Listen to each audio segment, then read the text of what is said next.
यति बेला नेकपा भित्र बढेको विवादले गर्दा राजनीतिक वृत्त तरङ्गित बनेको छ। नेकपाका अध्यक्ष द्वयबीच बढेको विवादका कारण नेकपा मत विभाजनकै स्थितिमा जाने हो कि भन्ने आशंका पनि बढिरहेको छ। त्यसैगरी विश्वव्यापी फैलिएको कोरोना भाइरसको प्रभावका कारण संसद पनि आह्वान गर्न सकिएको छैन। तर प्रधानमन्त्री लगायतका केही उच्चस्तरीय व्यक्तिले आज संसदको अनुगमन भने गर्नुभएको छ र छिट्टै संसद बोलाएर हिउँदे अधिवेशनको सुरुवात गर्ने पनि जानकारी भएको छ र बजेट ल्याउने पनि कुरा छ। यिनै सन्दर्भमा रहेर आज हामी नेकपाका नेता रामनारायण बिडारीसँग केही कुराहरू गर्नेछौँ। सर्वप्रथम यहाँलाई स्वागत छ। धन्यवाद छ।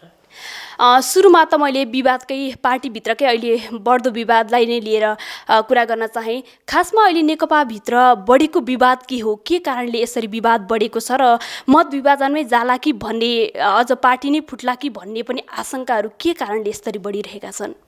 अनि यसमा जति आशंका बाहिर आएछ त्यति त होइन।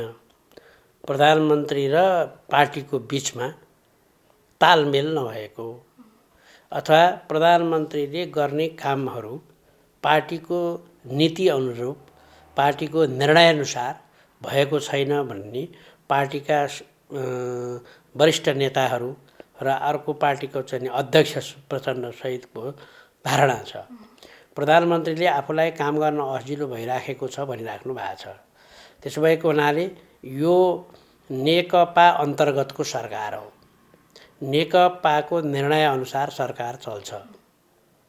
त्यही कारणले नेकपाको निर्णयअनुसार सरकार चलाउन, नेकपालाई सक्रिय बनाउन र सरकारले गर्ने सबै काम नेकपाको चाहिँ नि अन्तर्गत रहन, उसको पोलिसी, उसको नीति, उसको घोषणापत्र, उसले गर्ने निर्णय अनुसार सरकार चलेन भन्ने नै अहिलेको प्रमुख कुरा हो। र खास गरी यो प्रमुख कुरालाई उठान चाहिँ अध्यादेश जुन आयो, त्यो अध्यादेशले हाम्रो चाहिँ कुबेलाको अध्यादेश हुन गयो। कोरोना सङ्क्रमणको बेलामा त्यो अध्यादेश अहिले आवश्यकता थिएन। त्यो कुरालाई प्रधानमन्त्रीले अहिले रियलाइज गरेर त्यो कुरा फिर्ता लिइसक्नुभयो। त्यति भए पनि अबदेखि चाहिँ पार्टीको निर्णयअनुसार सरकार चल्नुपर्छ।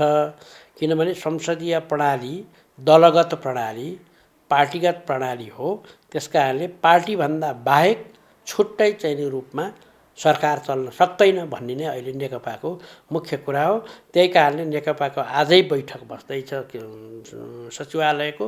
सचिवालयले अब व्यापक रूपमा छलफल गरेर केही एजेन्डाहरू बनाएर स्थायी समितिमा बसेर यो कुरा अगाडि बढाउँछ। फुट्ने हल्ला होइन, पार्टी फुट्दैन। पार्टी फुट्दैन र पार्टी एकै ढिक्का भएर जान्छ। तर पार्टीले सरकारलाई नियन्त्रण गर्छ। यसरी नियन्त्रण गर्नको निम्ति पार्टीले आवश्यक निर्णयहरू गर्छ। अध्यादेशकै विषयलाई लिएर प्रधानमन्त्रीको चाहिँ कतिपयले राजीनामाको पनि माग गर्नुभएको छ। यो समयमा कोरोना भाइरसले एउटा आतंक फैलाइरहेको र विषयान्तर भइरहेको बेला प्रधानमन्त्रीको राजीनामा आवश्यक हो र? अनि प्रधानमन्त्रीले राजीनामा गर्ने नगर्ने भन्ने कुरो पार्टीगतै कुरा हो। उहाँ प्रधानमन्त्री कसले बनाए? पार्टीले बनाए। उहाँलाई टिकट कसले दिए? पार्टीले दिए। उहाँलाई संसदीय दलको नेता कसले बनाए? पार्टीले बनाए। त्यसकारणले पार्टीले प्रधानमन्त्री चेन्ज गर्यो भने पनि पार्टीकै बन्छ, काङ्ग्रेसको त बन्दैन, मधेसवादीको त बन्दैन।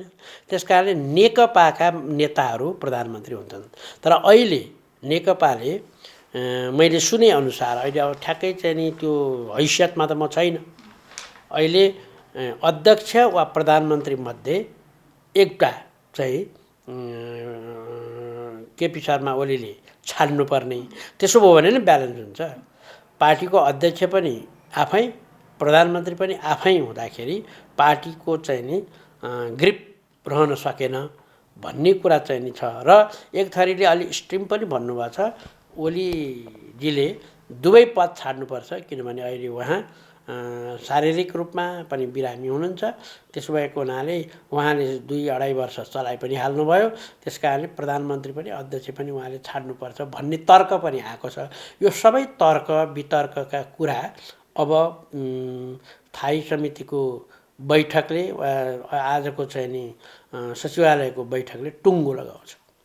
अध्यादेश लगायतका जुन विषय आए पछिल्लो समय नेकपाभित्र पनि अन्य विवादहरू पनि देखिएका छन्।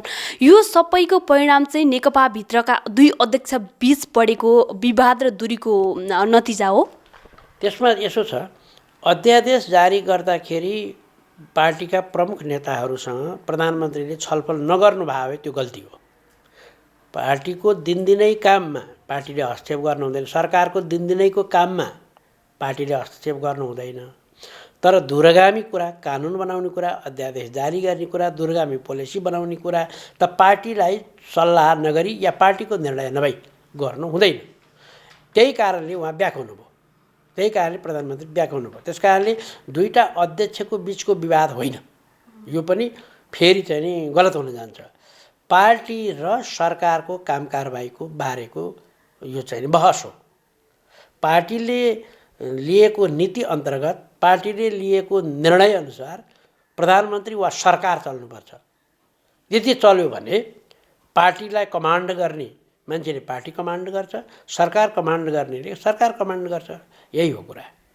अहिले चाहिँ यो विषयलाई लिएर चाहिँ अब संसद नै विघटन हुन्छ कि भन्ने खालका टिप्पणी पनि भइरहेका छन् नि, त्यो के यथार्थ हो र? सामान्यतया अहिले हामीले संविधान बनाउने मस्यौदा समितिमा, कार्यदलमा म पनि थिएँ, हामीले व्यापक छलफल गरे हो। पहिला 51 सालमा जस्तो, शेरबहादुरजीको पालामा जस्तो, या चाहिँ गिरिजाजीको पालामा जस्तो, या मनमोहनजीको पालामा जस्तो अहिलेको संविधान छैन। अहिलेको संविधानले संसद विघटन गर्ने कुरालाई हतोत्साहित वा निस्तेज गरेछ। यसले व्यवस्था नै छैन। अब सङ्कटकाल लगाएर पनि, सङ्कटकाल लगायो भने पनि सङ्कटकालको अवधिमा चाहिँ नि 1 वर्ष त त्यो चाहिँ नि म्याद पाउला, तर संसदमा त त्यो सङ्कटकालको कुरा पनि जान्छ।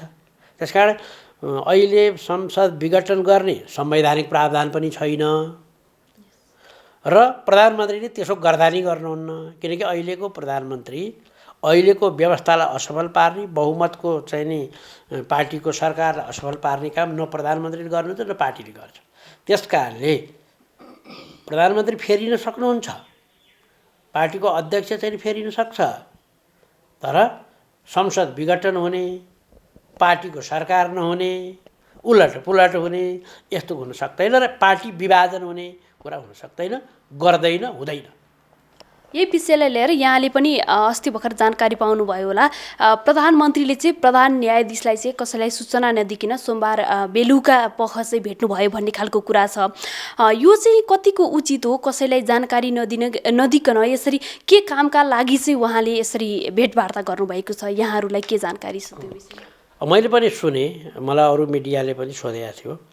देशको सर्वोच्च अङ्गमा बसेको एउटा कार्यकारिणी अङ्ग, एउटा न्यायपालिकाको अङ्गमा बसेको नेतृत्वले देखभेटै गर्नुहुने, कुराकानी नै गर्नुहुने, आवजावतै गर्न नहुने भन्ने त हुँदैन नि। संसारका काहीँ पनि छैन। कोही कोही मै हुँ भन्ने विज्ञ भन्नेले अमेरिकामा हुँदैन इत्यादि भने त्यो गलत कुरा हो।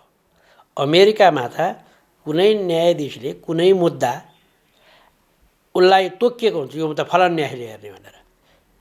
हाम्रो यहाँ चाहिँ जुन दिन चाहिँ पेशी हुन्छ नि मुद्दा, त्यही दिन मात्र न्यायाधीशले हेर्न पाइन्छ। हामी त्यति सङ्कुचित छौँ। अमेरिकामा न्यायाधीश निर्वाचित हुन्छ, चुनाव लडेर आउँछ। त त्यसो भएको हुनाले प्रधान न्यायाधीश र प्रधानमन्त्रीले भेट्नु सामान्य कुरा हो। अब के चाहिँ नि के भने यसमा भेट्नुभन्दा अगाडि कुनै राष्ट्रिय रूपका कुनै चिजमा फरक पर्ने कुरा रहेछ भने उहाँहरूले चाहिँ नि भन्नुहुन्थ्यो होला। तर सामान्यतया चाहिँ नि देशको संवैधानिक ठुला पदमा बसेका, कार्यकारिणी र न्यायिक पदमा बसेका मान्छेहरूको भेटघाटलाई सामान्य रूपमा लिनुपर्छ। यो जसले पनि भेट्न सक्छ। भोलि प्रचण्डले पनि भेट्न सक्नुहुन्छ, भोलि चाहिँ नि माधव नेपालले पनि भेट्न सक्नुहुन्छ। प्रधान न्यायाधीशलाई भेट्ने भनेको या प्रधान न्यायाधीश भन्दा प्रधानमन्त्री पोर्टफोलियोमा माथि भएको हुनाले प्रधान न्यायाधीश प्रधानमन्त्री कहाँ जानुभयो होला, त्यति नै हो कुरा। त्यस कारणले यसलाई ठुलो कुरो ठान्नु हुँदैन, यो सामान्य कुरा हो भन्ने ठान्नुपर्छ। यसले दूरगामी असर पर्ने खालको कुनै प्रकारको निर्णय गर्न सक्दैन। यी दुईटा बसेर केही निर्णय हुँदैन, कुनै यो बढी होइन। त्यस कारणले यसलाई सामान्य रूपमा लिनुपर्छ। अब संसद चाहिँ कहिलेसम्ममा आह्वान हुन्छ होला? आज प्रधानमन्त्री सभामुखहरूले त आज संसदको अनुगमन त गर्नुभयो, तर कहिलेसम्म आह्वान हुन्छ होला? मेरो विचारमा अहिले सरकारले निर्णय गरिसकेका छैन, मन्त्री परिषदले निर्णय गर्नुपर्छ र राष्ट्रपतिले आह्वान गर्नुपर्छ। मेरो विचारमा यो वैशाखको अन्त्य वा जेठको फर्स्ट विक भित्रमा संसद चाहिँ नि यदि कोरोना सङ्क्रमण तीव्र गतिमा गएन भने अथवा यो कुरा चाहिँ नि सहज परिस्थितिमा अहिले चाहिँ नि तत्काल चाहिँ नि यही वैशाखको अन्तिम 31तिर वा जेठको पहिलो हप्तामा नै संसदको वर्षीय अधिवेशन अथवा बजेट अधिवेशन बोलाइन्छ। मैले थोरै राष्ट्रपतिको भूमिकाको विषयमा सोध्न चाहेँ। राष्ट्रपतिले अस्ति भर्खर अध्यादेश जारी गरेपछि चाहिँ कतिपय चाहिँ कस्ता खालका टिप्पणी आए भने राष्ट्रपतिले चाहिँ किन अध्यादेश जारी गर्न साथ चाहिँ उहाँले प्रमाणीकरण गर्नु पर्यो, केही समय चाहिँ उहाँले सोचेर बुझेर पनि गर्न सक्नुहुन्थ्यो। त्यसै गरी अन्य निर्णयमा पनि उहाँको भूमिका चाहिँ राष्ट्रपतिको जस्तो देखिएन, तटस्थ हुनुपर्ने त्यो खालको देखिएन, पार्टीको नेताको जस्तो देखियो भन्ने खालका पनि टिप्पणी भइरहन्छन्। यहाँले चाहिँ कसरी हेर्नुहुन्छ? मैले चाहिँ के भन्छु भने राष्ट्रपतिलाई विवादमा ल्याउनु हुँदैन। राष्ट्रपति भने गणतन्त्रको प्रतीक हो। राष्ट्रपतिलाई विवादमा ल्याउनु भनेको गणतन्त्रलाई हिर्काउनु हो। त्यसकारण राष्ट्रपतिले चाहिँ नि के पनि काम गर्न सक्नुहुन्न। राष्ट्रपतिलाई हामीले संविधानमा त्यस्तो बनायौँ जसले केही कामै गर्न सक्नुहुन्न। अरूले गरेको सिफारिसलाई गरिदिने मात्रै काम हो उहाँको। त्यस्तो पदको मान्छेले मन्त्री परिषदले सिफारिस गरेर पठाइसकेका कुरालाई अल्झाएर राख्ने, ढिङ्ग्याई गर्ने, नचाहिँदो तरिकाले चाहिँ नि अड्काएर राख्ने गर्यो भने चाहिँ बेठिक हुन्छ। त्यस्तो गर्न हुँदैन। मन्त्री परिषदले पठाएपछि उहाँले सही गरिदिनुपर्छ। न उहाँले संशोधन गर्न सक्नुहुन्छ, न उहाँले परिमार्जन गर्न सक्नुहुन्छ, न उहाँले कुनै चिज झिक्न वा थप्न सक्नुहुन्छ। त्यस कारणले अध्यादेश बारेमा पुनर्विचार गर्न पनि सक्नुहुन्न। उहाँले विधेयक बारेमा चाहिँ विधेयक प्रमाणित गर्ने बारेमा चाहिँ संविधानमा एकचोटि पुनर्विचार गर्नु भन्न सक्नुहुन्छ तर अध्यादेशमा त्यो पनि सक्नुहुन्न। भने त्यस अध्यादेशमा नसक्नुपर्ने कारण के त भने त्यो अध्यादेश त भोलि सदनमा पेश हुन्छ अनि सदनबाट विधेयकमा परिणत हुन्छ। विधेयक प्रमाणीकरण गर्ने बेलामा राष्ट्रपतिले गर्न सक्नुहुन्छ। त्यस कारणले राष्ट्रपतिले छिटो काम गरिदिनु भयो भन्ने कुनै तर्क हुन्छ? ढिलो गरिदिनु भएन, ढिङ्ग्याई गर्नुभयो, मन्त्री परिषदले गरेको कुरा बेठिक गर्नुभयो, उल्टाउन खोज्नुभयो भने भए पो गलत हुन्थ्यो। त्यस कारण राष्ट्रपतिलाई यस्ता कुरामा विवादमा ल्याउनु हुन्न। बरु कहिलेकाहीँ उहाँले ढिलो गरिदिनु भयो भने त्यतापट्टि चाहिँ बरु किन गरे भनेर सोच्नु, तर अहिले छिटो किन गरे भनेर सोच्नु चाहिँ गलत छ। सरकारले अध्यादेश ल्याएकै विषयमा जस्तो यो नागरिकता विधेयककै कुरा गरौँ, गुठी विधेयककै कुरा गरौँ, अन्य विषयमा हेर्दा पनि सरकारले चाहिँ अलि अपरिपक्व तरिकाले चाहिँ विधेयकहरू अध्यादेशहरू ल्याए जस्तो देखिन्छ। किन यस्तो अपरिपक्वता देखिएको हो सरकारमा? आफूले गरेको काम आफूले निर्णय उल्ट्याउने गरी किन काम गर्छ सरकार? अब सरकारले अध्यादेश ल्याएको त मैले भनिहालेँ बेठिक बेलामा ल्याएर जस्तो एउटा मान्छे मरेको ठाउँमा गएर लास बोकिराखेका ठाउँमा रामा रामा भन्यो भने सबैले प्रशंसा गर्छ, ठिक भयो भन्छन्। तर दुला र दुलाई स्वयम्वर गरिराखेका ठाउँमा गएर रामा रामा भन्यो भने कुट्छन्। कुरा त दुइटै रामा रामा भने हो नि। बेलामा परिस्थितिमा समय नमिल्दो ठाउँमा काम गर्यो भने त्यस्तो हुन्छ। त्यस कारण अध्यादेश त यही भए हो। अध्यादेशभित्रका कुरा के छन् कसो छन् अर्को पाटो हो, त्यो बहसको विषय हो। भोलि संसदमा आयो भने छलफल गरौँला। तर अहिले त्यो चिज ल्याउनु उपयुक्त थिएन। अनि अर्को पार्टीको निर्णय बेगर वा पार्टीको जानकारी बेगर त्यो ल्याउनु हुँदैन थियो। अब जहाँ विधेयक ल्याउने विषयमा चाहिँ छ, विधेयक चाहिँ सरकारको ब्युरोक्रेसी नै अहिले खत्तम भएछ। खत्तमै, पढ्दैन, काम गर्दैन। ब्युरोक्रेसी जतिको नालायकता यस्तो चाहिँ नि चरणमा गएको छ, विधेयक ल्याउने भनेको झारा तिर्ने जस्तो, झटारो फाल्ने जस्तो गर्छ। विधेयक ल्याउँदाखेरि विधेयक तयार गर्दा विज्ञहरूसँग छलफल, सरकारवालाहरूसँग छलफल, विभिन्न चाहिँ नि सङ्घ संस्थाहरूसँग छलफल र विभिन्न चाहिँ नि के अरे विज्ञहरूसँग बसेर चाहिँ व्यापक रूपमा छलफल गरेर विधेयक ल्याउनु पर्ने हो। तर त्यस्तो गरेन। त्यस्तो नगरेको कारणले गर्दा विधेयक हामीले अहिले परिमार्जन गरेका छौँ। अहिले पनि म विधेयकमै बसिराखेका छौँ। अहिले पनि हामी विधेयकै छलफल गरिराखेका छौँ। हामी विज्ञ ल्याएर छलफल गरिराखेका छौँ। त्यस कारणले सरकारले विधेयक हचुवाको भरमा अध्ययन नगरिकन अल्छी मानेर झारा तार्नको निम्ति ल्याउने गरेको पाइएको छ। यो प्रधानमन्त्रीलाई पनि जानकारी छैन होला। यो प्राय विधेयकहरू ब्युरोक्रेटले तयार गर्छन्, कानुन मन्त्रालयले हेर्छ र सम्बन्धित मन्त्रालयले यसलाई चाहिँ नि उसमा मन्त्री परिषदमा पेश गर्छ। त्यसो भएको हुनाले विधेयकहरू राम्रोसँग छलफल गर्नु पर्यो भन्ने नै हो हाम्रो पनि भनाइ। यसमा चाहिँ सांसदहरूको पनि त उहाँहरूले छलफल गर्ने, उहाँहरूले त्यो पास गर्ने हुनाले सांसदहरूको पनि त महत्त्वपूर्ण भूमिका देखिन्छ। तर कतिपय सांसदहरू त अध्ययनै नगरी यसो समितिमा आएर बस्दिने, यसो कोही बोल्ने कोही नबोल्ने त्यस्तो गरेको पनि त देखिन्छ नि। संसदमा आएको विधेयकहरू हामीले परिमार्जन गरेका छौँ। हामी राष्ट्रिय सभाले यति विधेयकहरू परिमार्जन गरेका छौँ कि चाहिँ सरकारले ल्याएको विधेयकलाई आजका तान परिवर्तन गरिदिएका छौँ। तर केही सांसदहरू त 10 लाख रुपियाँ ल्याऊ, झोलुङ्गे पुल कहाँ हाल्नु पऱ्यो, साङ्गो कहाँ हाल्नु पऱ्यो, गोरेटो कहाँ बनाउनु पऱ्यो, म त्यतै जान्छु, मलाई कानुन सानुन मलाई थाहा छैन भन्ने सांसद पनि हुनुहुन्छ। अब उहाँहरूलाई त्यही कुरो सिकाएको छ त व्यवस्थाले, आजसम्म अहिलेसम्म त्यही कुरो जाने, त्यही कुरो भन्छन्। मसँग झगडा गर्छन्, हामी त लोग्ने सुहानीको चाहिँ मुद्दा पनि छिन्नुपर्छ हामीले त भन्छन्। त्यसो भए अदालत किन गठन गर्यौ त? तिमी लोग्ने सुहानीको मुद्दा छिन्ने भए हामीले त डाक्टरलाई पनि गएर भनिदिनु पर्छ। त्यसो भए अस्पताल किन खोल्यौ त तिमीले भइगयौ। त्यस्तो होइन। सांसदको मुख्य काम कानुन बनाउने, नीति बनाउने। त्यसकारणले सांसदले आफ्नो कर्तव्य गरेन भने त्यस्ता सांसदलाई जनताले चिनिराख्नुपर्छ। र झोलुङ्गे पुल ल्याउनु त अब वडा अध्यक्षले ल्याउँछ, अब गाउँपालिकाले ल्याउँछ, नगरपालिकाले ल्याउँछ, प्रदेश सरकारले ल्याउँछ, सङ्घीय सरकारले ल्याउँछ, कार्यपालिकाले ल्याउँछ। अब त उसको कार्यालय छ, उसको बजेट छ, उसलाई त्यही काम गर्नलाई खटाएको छ, त्यही कामको निम्ति उसको लागि कर्मचारी छ। सांसदको बस्ने मेच छ काहीँ? एउटा सांसदको बस्ने मेच यो देशभरि त्यो सदनको मेच बाहेक अन्त कहीँ छैन। त्यस्तोले कसरी बजेट चलाउँछ? त्यसकारण सांसदलाई बजेट दिनु पनि गलत, विकासको काममा खोज्नु पनि गलत। गोरुको टाङमुनि गएर दुध खोज्नु र सांसदसँग विकास खोज्नु एउटै कुरा हो। जोसँग जे छ त्योसँग त्यो चिज खोज्नु पर्यो। त्यस कारणले सांसदहरू कानुन बनाउनुमा व्यस्त हुनु पर्यो। सरकारले त्यही नीति लिनु पर्यो र सांसदले त्यही नीति लिनु पर्यो। जनताले पनि त्यही गर्नु पर्यो। हाम्रो त जनताले त्यसले तपाईँले कानुन राम्रो बनाउनु भयो भनेर सोध्दैन। हाम्रो गाउँमा पुल ल्याउनु भएन, बाटो बनाउनु भएन भनेर मात्र सोध्छ। यो गलत कुरा हो। त्यस कारण पुल बनाउने, बाटो बनाउने सबै चित्त कार्यपालिकाको हो। कार्यपालिकाले गर्छ। कार्यपालिका कसको हुन्छ? पार्टीको हुन्छ। कुन पार्टीको? जसले बहुमत ल्याएको छ। त्यस कारणले यसरी जानु पर्यो। मैले थोरै संवैधानिक परिषदको बारेमा बुझ्न चाहेँ। संवैधानिक परिषदको बैठक चाहिँ अब तत्कालै बस्दैछ भन्ने कुरा छ, के हो? बैठक बस्दै हो र अब? संवैधानिक परिषदको बैठक बस्नुपर्ने आवश्यक छ। संवैधानिक पदहरू रिक्त भएका छन्। संवैधानिक पदहरू रिक्त हुँदैछन्।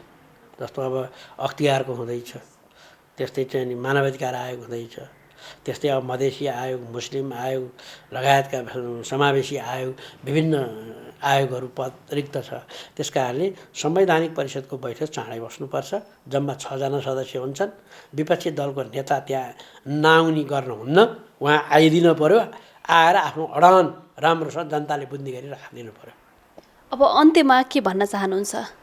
अहिले चाहिँ नि नेपालमा कोरोना सङ्क्रमणको अवस्थामा सब नेपाली र सब राजनीतिक दल एक भएर लकडाउनको सिद्धान्तलाई अवलम्बन गरेर मन्त्रीले सांसदले पनि लकडाउन नतोड्ने गरी उसले चाहिँ बस ल्याउन हुने, बसमा मान्छे राख्न हुने, उसले पठाउन हुने, गाउँमा गएर हुलहुज्जत गरेर उसले चाहिँ राहत बाँड्न हुने, त्यस्तो गर्नु भएन।